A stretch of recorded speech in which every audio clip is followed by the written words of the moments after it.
All right, let's take a look at a photo workflow from start to finish. What would I do to a photo that I was going to keep from start to finish, all the way from the raw processing all the way through to finishing in Photoshop? A couple things before we get started. First off, I'm using Adobe Camera Raw here. Feel free to substitute Lightroom. I use Lightroom. Full disclosure, I use Lightroom 99% of the time.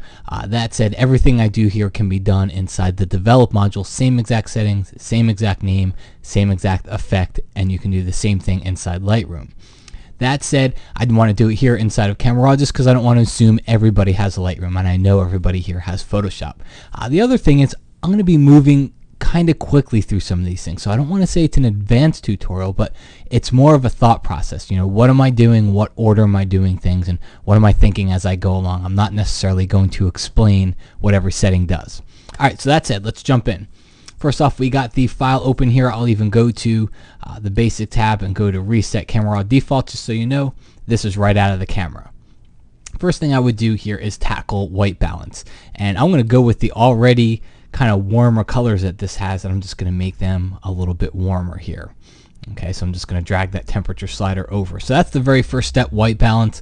Why is it the first step? Because it's on top. No, it works that way, but what's nice about it is you do work from the top down here, but that's just generally known as the first thing that you should do. Let's get the color right in the photo. The next thing I do here is I'll grab my crop tool and I'll crop the photo. I just really want to get that top area out, and I think that will do it pretty well here. And I crop the photo at this point because I'm now going to go down to all these settings down here, my exposure and my tonal settings, and I figure, I'm going to start looking at my histogram at this point, and why would I keep an area inside the photo that would affect the histogram? Why would I keep it there when eventually I'm going to crop it out anyway? So I go ahead and crop early. Now we'll move to exposure. If I look at the histogram, it tells me I could take exposure this far. I really don't want to do that. I kind of like the darker effect here of kind of almost silhouetting the boats and everything in the background. So I'm going to leave it pretty low. I'm not going to bring it quite as high as I could. And then I might always come back here. There's nothing that says you can't come back and start to tweak your sliders at all. Recovery, we don't really have any highlights to recovery. Fill light, well, if I start to bring that up, I'll start to bring some of the trees in the back out of shadows. I kind of want that. I want to silhouette them as well, so I want to keep them dark. I'm going to make them darker by increasing this blacks slider here. Okay.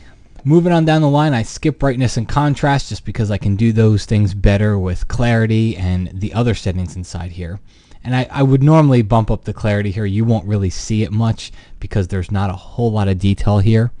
But normally I bump up that clarity here, and then vibrance, I can come in here. And what I usually do, and I know a lot of you do this as well, is I'll take that setting and I'll crank it way up to the extreme just to take a look at what it looks like, and then I always pull it back. Okay, and I find that gives me a good way to kind of see what it looks like without anything, and then see what it looks like with way too much. And again, I'll always just pull that back a little bit here. Right to about there, I think. Next thing I do is I'll go over to my tone curve here. I'm going to click on point, and I'll take a look and see what it looks like with strong contrast. And that looks pretty cool, but at the same time, I'll always just jump back here, take a look at medium. And I kind of like strong for this one, so I'm going to stick with the strong contrast. Now we could go down to the other tabs. Frankly, there's really not anything else I want to do here inside of Camera Raw, so I'm pretty much going to stop, and now would come my move over into Photoshop. So I'll just hit open image, and it's going to go ahead and render and open up the file in Photoshop. Now if you were using Lightroom, what you would do is you go up to the photo menu and you just click edit inside Photoshop CS2 or CS3, whichever one. So if you're using Lightroom, that would be the point where you'll go in and move over into Photoshop. Now let's go into Photoshop, and what's the first thing that we're going to do here? Well, I'm going to follow along the workflow that I used in Camera Raw, and I'm going to start off with color. So any selective color changes here. I'm going to try something here. I'm going to go to hue saturation, and I'm going to take up my reds. I'm going to bump up that saturation here. I'm going to do the same thing for yellows. Okay, and the background is just, to me, the background's getting too much. Okay, that's before and that's after, and that's just too much for me. But what I do like is the water. I like to bring out some of that color in the water. So what I'll do is leave that adjustment layer on. All right, I'm going to go take my brush tool, set the default foreground color to black, use 100% opacity here. I'm just going to paint with black on this mask, and I'm going to bring out the sky that was underneath, the original sky. Okay? And now what do I have? Well, I have a hue saturation layer that's just affecting the water now. Okay, so now I can just affect the water, and I would come in here and I'd drop the opacity down considerably just to give a little bit more color to that water. Next thing I would do is selective exposure, selective toning. So create a brand new layer here, and this is kind of equivalent to dodging and burning. So I'm going to go to edit fill here. I'm going to do 50% gray and then change that blend mode to overlay. Okay, and now to simulate dodging and burning, all I'm going to do is paint with a black or a white brush on here, and that's going to simulate dodging and burning for me. So the very first thing I do is I want to go in here and I want to dodge this boat. I want to make the boat brighter.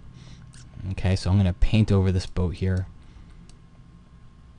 And you can always use the left and the right bracket keys to make your brush larger or smaller.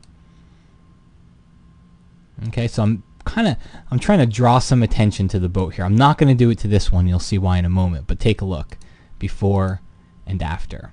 All right, and the other thing now, I'm going to flip my foreground color to black. I'm going to drop my opacity down here. Okay, and I'm going to kind of just burn in these trees here. I like the dark trees back here, and I'm going to kind of go with it and take them a little bit further. Okay, so just paint in some of those trees back there. As I look at it, you can give a try. I'm going to go in here. I'm going to drop my opacity down to this hue saturation layer more. I think it was a little bit too bright. There we go.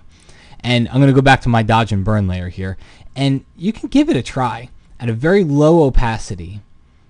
I might come in here and try the water just to see what it looks like, just to see if I like it. Take a look before and after. You decide for yourself. I kind of like it. So let's see what our original looks like. This is with no dodging and burning, and now we have our dodge and burn layer turned on, and I kind of like that. It's a good way to just draw attention, especially to the boat here. Next thing that we're going to do is retouching. So let's create a blank layer. Take my clone stamp tool here and watch what I'm going to do here. I'm going to make sure you turn on sample all layers. Make sure you take the clone stamp tool. I'm going to make sure I turn on sample all layers up here. And I'm going to zoom in down here. And what I'm going to do is sample from right over here. And then I'm just going to bring my cursor over and I'm going to paint that boat away. Because I kind of liked it with just one boat. For some reason, for me personally, I just like this image with one boat. But what's nice about not being perfect with the clone stamp tool is we did all the work on a separate layer. So now I can take my move tool and now I can just kind of move that down a little bit. And if you need to, you can go in free transform and you can even just rotate it just a little bit. Okay. And kind of get it into place there so it looks a little bit more realistic. All right, and that's the advantage of doing that work on a separate layer. So that's with the boat and that's without the boat. A couple other things here. Let's do some spot removal. And this you could do inside of your raw processor. For me, in this example, I just find it easier to do here inside Photoshop. But what I do is I take my spot healing brush. Again, make sure all sample all layers is turned on, and I made a blank layer. And I just click on some spots here. All right, you see I'm just clicking on them and they're going away. And this over here, this is a bird. But you either got to decide, what we're doing here is we're removing distractions. So you either decide for yourself, are you going to accentuate the bird so people really know it's a bird, or do I just get rid of it? Because at this point, I really think it's just going to take away and kind of distract people wondering what that little spot is over there. So I just got rid of it. So now we just have a nice clear sky, and we have our layer here that's got all our spots on it. So that's without spot removal, and that's that spot removal layer turned on. Okay, almost done here. The next thing I would do here is try to cap things off with some sharpening. So let's create a flattened copy of everything here. And instead of flattening it, I'm going to do Command Option Shift E on the Mac, and that's Control Alt Shift E on the PC. Okay, and that creates a merged copy of all the layers below, but it leaves all the layers below intact. So if I ever need them, I have them to go back to. Okay, now let's just go to filter, there we go. Filter, sharpen. I'm gonna go to unsharp mask here, and I'm mainly gonna keep an eye on the boat.